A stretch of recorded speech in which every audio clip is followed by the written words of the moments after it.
A few years ago, when Governor Cuomo wanted to bring a project to Central New York, his first pitch was for a sports stadium for Syracuse University. The current mayor, Stephanie Miner, resisted, and that led to another project, the amphitheater, being built outside of the city. Yeah. If you had been mayor at the time, would you have supported the stadium? Why or why not? Well, I was at City Hall when the stadium was proposed, and I think the problem with the way in which it was proposed is that that not everyone was at the table, including the mayor, when those discussions were happening. So I was conflicted about whether or not it was the right decision. I'm a big Syracuse sports fan. I love the Dome, and I think the Dome is the right place for a stadium. But like anything else, my leadership style is to bring people together, to sit at the table and to try to work it out. So even if it was new information to me, I would have asked the governor and the county executive and everyone else involved to sit down to walk me through it, and then make an informed decision. I don't think the mayor was I don't think anybody was in a position to make a truly informed decision at the time that all came down. So yeah, I'll be ready the next time. Right now, Buffalo and Rochester are working together to try and get Amazon to build another headquarters in that region. It's a project that could potentially bring thousands of jobs to that area. Where do you see possible partnerships that could be formed to bring more jobs here to our area?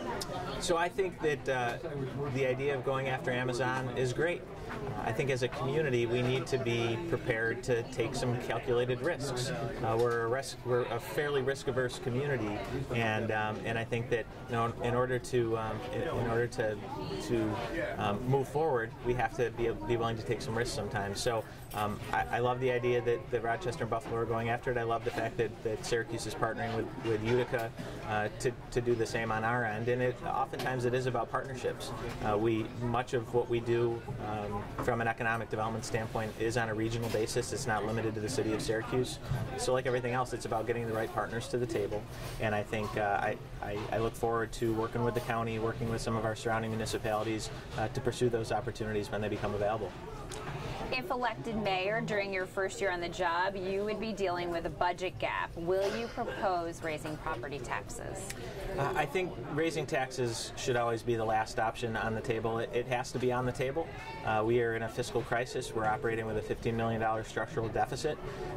I've tried to focus more on other ways to generate revenue. The city owns a lot of surplus public property that I think could be put back into productive use, be put back on the tax rolls. I think we need to look at that. I think we need to look at one of our previous candidates was proposing a hotel room occupancy tax specific to the city that could generate up to $3 million a year. So I think we need to be creative about generating revenue, try to do it in a way that doesn't put it on the backs of our already overburdened taxpayers. But in these difficult times, everything has to be on the table. When young families consider moving into the city, they look at the schools. Last year, the graduation rate was almost 61%. While the graduation rate is up in Syracuse, it's still behind the state average. If elected mayor, how hands-on do you plan on being in the school district? So I not only have a professional interest in the school district, I have a personal interest. My oldest daughter is in the city school district, so I'm all in on the future of city schools. I see a lot of positive things happening in our schools. I see a school district headed in the right direction under the leadership of Superintendent Jaime Elisea, who is a personal friend of mine, and a really capable school board. The 60% graduation rate is nowhere near where we want it to be, but it is headed in the right direction. I like to point not just to that graduation rate, but when you look at the Syracuse ITC high school graduation rate, that's coming in at just around 90%, which you don't always read about in the news. And I think so, as much as we need to be realistic about the challenges that our school district faces, much of which come from the poverty that we're dealing with throughout the city, we also need to celebrate our successes, and there's a lot of successes to celebrate in the schools. So my role as mayor is to be supportive of what's working and to try to help them fix what's not. What do you see as the biggest issue keeping young families from moving into Syracuse, and how will you address that? I think schools is a big part of it, for sure. My wife and I have owned our home in the city for 11 years. We have two daughters, 7 and 4, and that was a big decision for us to make when we decided to send our oldest daughter to city schools. So that it has to start with schools. I think that we do have some great opportunities, and again, as a parent parent, I like to be an ambassador for the city school district, but it's not just about schools. It's about our neighborhoods. It's about the quality of life in our neighborhoods, and I think a lot of neighborhoods feel like quality of life issues haven't been adequately addressed. I'm proposing to create a quality of life commission to try to deal with those. So it's not one particular thing, but school stands out above all else. With talks of consolidating services between Syracuse and Onondaga County, where do you see 3 areas that could benefit taxpayers from sharing? So I have said consistently that I'm open to new ideas, new innovative ways to govern. Our current fiscal path is unsustainable. I'm not supportive of the proposed city-county merger that was proposed in the consensus report, but I do believe that there are opportunities. I'll start with economic development, which is where I come from. We don't need 2 industrial development agencies in this county. We need to have 1 industrial development agency that adequately represents both the city and the county. I think there are real opportunities in public works. The idea of having plows turning or doing U-turns when they get to municipal boundaries doesn't make sense, and I think that there's things that we could do to make public works work more efficiently throughout the county. And I also think there are opportunities in the water department. When you look at what Aqua and the Metropolitan Water Board were able to accomplish with their merger, I think that we need to be having conversations between the city water department and Aqua to see where there might be opportunities for efficiency there as well. Give an example of a program that is working so well in Syracuse that you would like to see it expand. Good question. I'm going to go with the land bank. I take great pride in the role that I played in helping develop the land bank. We identified it as a model probably about 10 years ago that was working in other communities, and we knew here in Syracuse we had a real problem with blighted properties, which we still do, and tax delinquent properties. We brought people to the table. We got state legislation passed so we could create the land bank. We had the city and the county at the table together to do it, and now we have the most successful land bank in New York State. It's working. The city's collecting more current and delinquent taxes as a result of it, and now those properties, while still perhaps vacant, we know who to deal with when there are problems, whereas before, some LLC from California that we didn't know how to get a hold of. But it's not perfect. We need, especially in neighborhoods where there's a lot of demolitions, the land bank needs to be focusing more on planning to figure out what comes after those demolitions. We can't demolish our way to progress. And the land bank also has to be more engaged with the community to make sure that they're making decisions that are in the community's best interest. So there's work to be done, but now is not the time to walk away from the land bank. Now is the time to double down and to make sure that it continues to work for the city. Give an example of a program that's working so well in another city that you would like to bring into Syracuse. I feel like we're always looking to Rochester for examples of what's working, but I look at the way in which Rochester handles their sidewalks. I think that we could learn a lot from that, both in the way in which they get them plowed during the winter, as well as the way in which they get them fixed up when they're in need of repair. Our current system of sidewalk repair just isn't working, and there's a lot of people that don't have the ability to drive their cars around the city, and it's not safe, and that's why you see people walking in the streets, and so I think Rochester has a good sidewalk program, and I think we could learn from it. Looking ahead, 20 years from now, how will the decision on 81 have reshaped the city and the area around it? I can't think of a bigger opportunity in this community than Route 81. You look at the impact that it's had on the city from the time that it was built, and it's worth noting that the mayor at the time, Mayor Henniger, did not support 81, the elevated viaduct coming through the city of Syracuse, and I think that we've been hurt as a result of it. This is a once-in-a-lifetime opportunity to right the wrongs of the past. I am a strong proponent of the community grid option.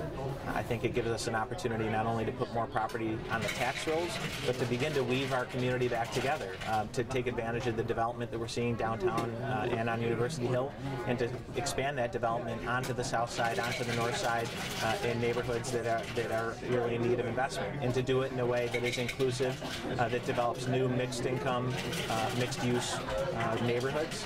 And so I think that when we look back on it, we're gonna see that we made the right decision, that we righted a significant wrong of the past in the city, and positioned our urban core, including our surrounding neighborhoods, to grow into the future.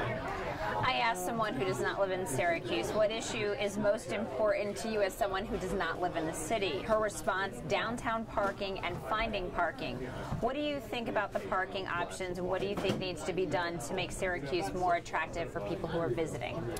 So I'm really proud of the investments and the growth that we've seen downtown.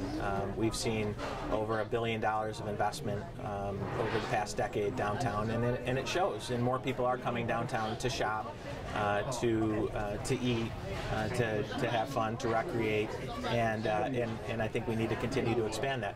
I think as far as parking goes, there is adequate parking in downtown. My hope is that we get to a point where that is a real problem, but at this point it's more of I think we can do a better job of educating the community on where parking options are. It is a different mentality than shopping at a mall where you park in a parking lot right in front of the store, although oftentimes people end up walking a lot further when they park in a mall parking lot than they would downtown. But it's a shift in culture, and I think we as a community and we as a city need to get more comfortable with the idea that in downtown, once you park, the best way to get around is to walk or to bike. But understanding that not everyone is aware of the parking options, I think it's incumbent upon us as a city to make sure everyone is aware of where they can park and to make it as easy as possible. Opioid abuse and heroin is a growing problem that spills into other areas. For example, it can lead to an increase in crime. Some mayors support safe spaces where people can use heroin legally. Would you support that? What do you think, if anything, the city can do to help people who are addicted? The opioid epidemic is a crisis in this community, and it's not limited to opioids. Synthetic drugs are also a significant issue, often coupled with additional substance abuse, alcohol abuse, mental health. They're all connected. We need to attack it on multiple different levels. We need to partner with our state and federal officials to make sure that we're doing everything that we can to fight back. And in terms of strategies, we can't afford to be closed-minded when it comes to any strategy. For a long time, this community resisted needle exchange programs, and we know that they work to keep people healthy and to keep them from transmitting disease. And again, we had to get over our own inhibitions about that to do what the data told us worked. As far as safe spaces for injections, I think we need to be open to it. I think most people have reservations just because you're allowing somebody to do something that we know is not good for them and is not legal. But again, if the data and the doctors tell us that puts these people in a better position to get the help that they need, then that's something that we need to be open to, because we can't afford the alternative. The current mayor is not afraid to go challenge people in her own party. She has publicly questioned the governor. Give us an example of when you've gone your own party against your own party or team for what you believe is the greater good. Well, the beauty of my candidacy is that it's not based on any one party. I am running as an independent, and by that I mean I've never been enrolled in a political party. And I think that in and of itself was was a big part of the beginning of my campaign, when everyone said in order to win you have to join one of the two major parties. So that was an area where everyone said you have to pick a team if you want to win. And while I knew it was not going to be the path of least resistance and it was going to be more difficult, I thought it was really important to stay true to myself and to stay true to my independent values. So I chose to run as an independent, and here we are 3 weeks out, and I'm right there with an opportunity to win it. So I'm glad that I stayed true to myself and didn't take that advice. Crime cameras, there have been more added over the years. Do you feel that they are working, and are there enough?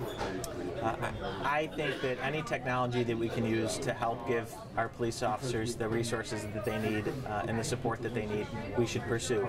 Surveillance cameras, I think if you talk to some neighborhoods, they say that they're working, and in other neighborhoods they say that they're not. I'm going to make sure that I engage with the police department, that I hear their perspective on it. And what I've said about surveillance cameras is, in neighborhoods where they're needed and wanted, we will expand the program. We're not going to force them on neighborhoods. We don't need to live in a surveillance state here. But I'm not limiting it to surveillance cameras. I think every police officer should have a body camera on. We currently have 16 out in the field. I'd like to see every officer out in the field with a body camera. I also think the dashboard cameras can be helpful as well. So anytime there's an opportunity to incorporate technology to do our job better, that's an opportunity I'll pursue. Lightning round. Are Are there enough police officers in Syracuse, yes or no? No. As mayor, would you add more police officers, yes or no? Yes. Should police officers be required to live in Syracuse, yes or no? Yes, if it's negotiated as part of collective bargaining. The tax deal with developers of Destiny USA, helping or hurting Syracuse? Hurting. Out of these two issues, which would you tackle first as mayor? Aging infrastructure or bringing more conferences to the city? Infrastructure. What is your favorite neighborhood in Syracuse? Strathmore. Finally, I am a homeowner who proudly lives in Syracuse. Of course, I will be voting on Election Day, and like many others, I am undecided. Make your final pitch as to why I should vote for you. I too am a homeowner. My wife and I have owned our home for 11 years. We're raising our two daughters here. My oldest daughter is in the city school district. We couldn't have more invested in the future of the city of Syracuse personally and professionally. And I truly believe our city's best days are ahead of us. I think we have all the ingredients to be an amazing city. I think in many ways we already are. And what we need in a leader now is someone that has a proven track record of bringing people together, getting them to set aside their differences and focus on a common goal and move our community forward. I've done it on projects like the Hotel Syracuse. I've done it with the land bank, and I look forward to doing it as mayor. Again, I think our best days are ahead of us, and I hope you do too.